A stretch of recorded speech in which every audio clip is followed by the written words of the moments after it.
呢個係中山地標，聽講要驗資200萬先上得去睇樓。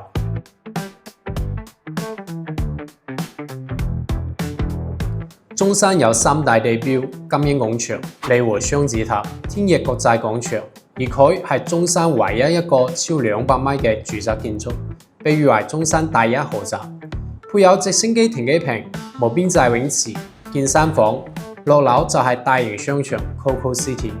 屋苑位於中山東區，中山路、長公路黃金交匯處。呢度唔單止係中山市中心，仲係大灣區中心。去廣州天河、深圳前海、珠海香洲都係1個鐘左右。返香港可以坐車、坐船，甚至可以直接喺樓頂坐直升機。Hello， 大家好，我係 Derek。今日 Derek 睇樓記咧嚟到咗我哋中山地標 Coco City 上蓋嘅大平層展型天鑽。咁呢套412方嘅精裝單位，總價800萬，做到5個房間、6個衛生間。首先感受下呢個100方嘅客廳，3.7米嘅層高，空間感係十分之唔錯。同埋呢個270度嘅景觀，感受下完全冇遮擋，呢個採光真係無敵。咁睇呢邊咧係一個東南向遠處嘅五桂山啦，藍天白雲喺客廳就可以去享受到。呢個趟門咧係我哋進口 YKK 嘅高品質趟門。咁關咗門之後咧，出面嘅車水馬龍啲噪音啦係完全聽唔到，同埋咧都唔使擔心颱風啊。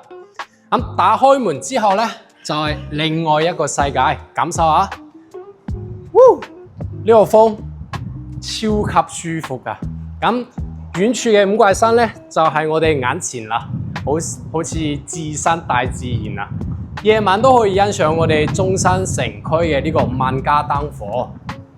好，呢個露台咧係做到2.5米闊，超10米嘅長度。同樣呢邊都係一個無遮擋嘅景觀。天氣好嗰陣可以睇見我哋遠處嘅深東大橋啦、伶仃洋啦，甚至乎係深圳前海嘅城市天際線。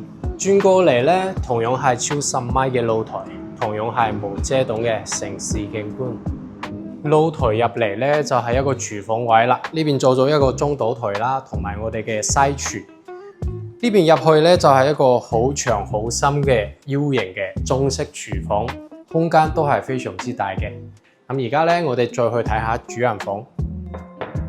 歡迎嚟到主人房，推開門之後咧係一個超大嘅空間，呢度咧你可以擺你啲收藏品啊、藝術品啊、包包鞋嗰啲啊。咁入去咧係一個衣櫃啦，我哋先落嚟睇下我哋主人房嘅空間。呢個空間咧係做到4.5米嘅闊度、6米嘅長度，空間感係十分之唔錯。同埋咧仲有個生活露台望出去咧都係非常靚嘅景觀，五桂山啦、城市景啦。好，呢邊咧入嚟就係我哋衛生間嘅位置。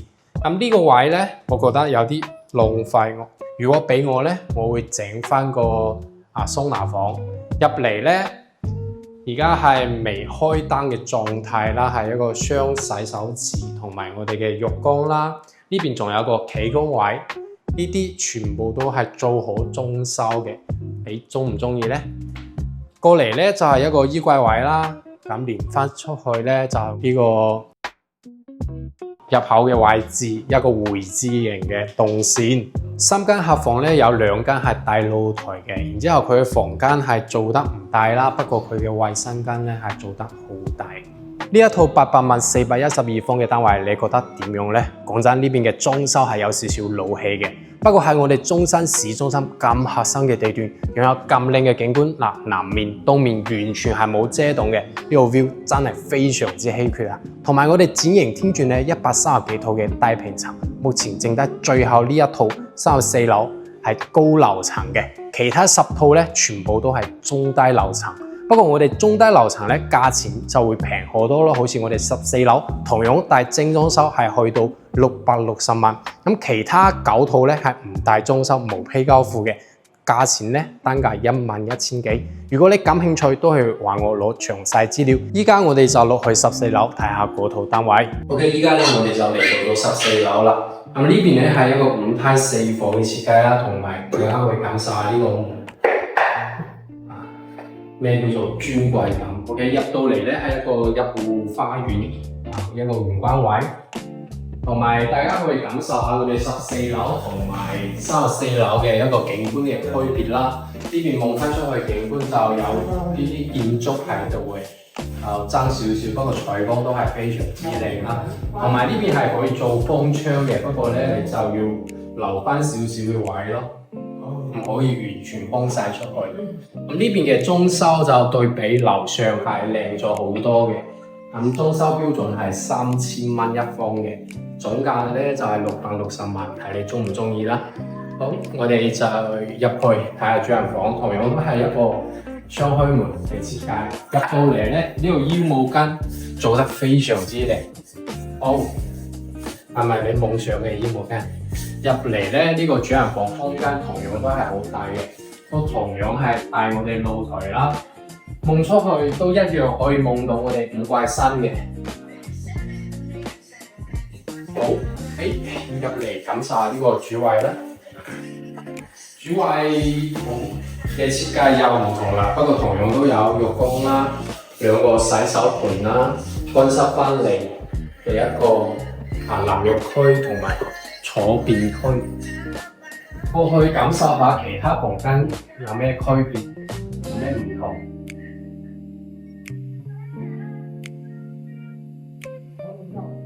我哋鏡頭簡單帶下啦，呢個係公衛就冇淋浴區咯。呢邊嘅話就係一個客房，呢個房其實都大嘅，都係有露台啦。呢邊就係一個洗手間位置，乾濕分離嘅。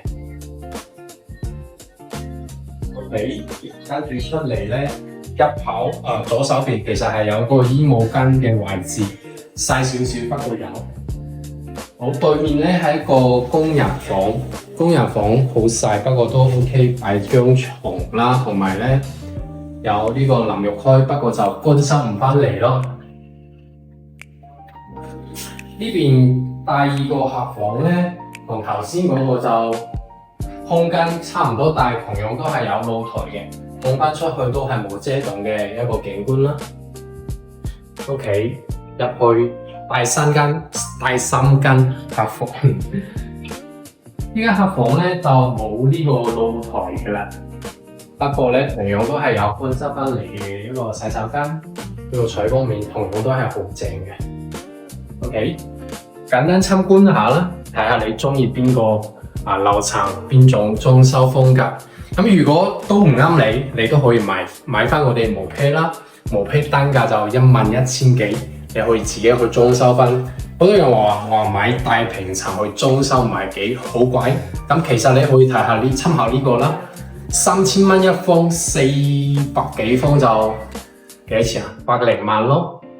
100萬呢個裝修，咁如果你想裝得靚啲就貴啲咯，睇翻你自己嘅設計。OK， 我哋坐喺度同大家講下目前嘅一個情況啦，仲有邊啲樓層俾大家可以參考下。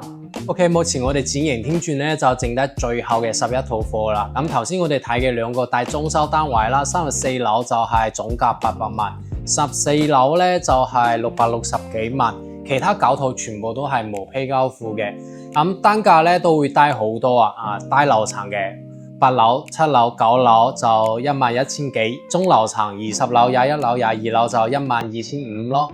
咁大家感興趣嘅話，就可以揾我攞啲詳細資料睇睇啦。睇完示範單位，再補充啲大家關心嘅資訊。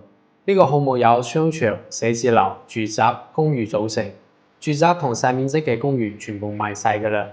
而我哋呢個大平層係70年產權嘅公寓，總共136套，目前剩低最後11套，分別係西南向嘅8樓、14樓，東南向嘅7、8、9、14、20、21、22、34樓，積數係4400到4500尺，清水樓嘅尺價就唔到1200，總價係去到500幾萬港紙。咁大家都可以睇下呢個戶型圖，基本上係冇咩主力牆嘅。可以按照自己嘅需求自由更價，你想做1房或者5房都得。咁裝修就睇翻自己嘅 budget 啦。按3000蚊一方去計咧，大概係140萬港紙可以裝修得到。即係話600幾萬就可以擁有咁稀缺嘅資產啦。有興趣嘅老細可以揾我傾下。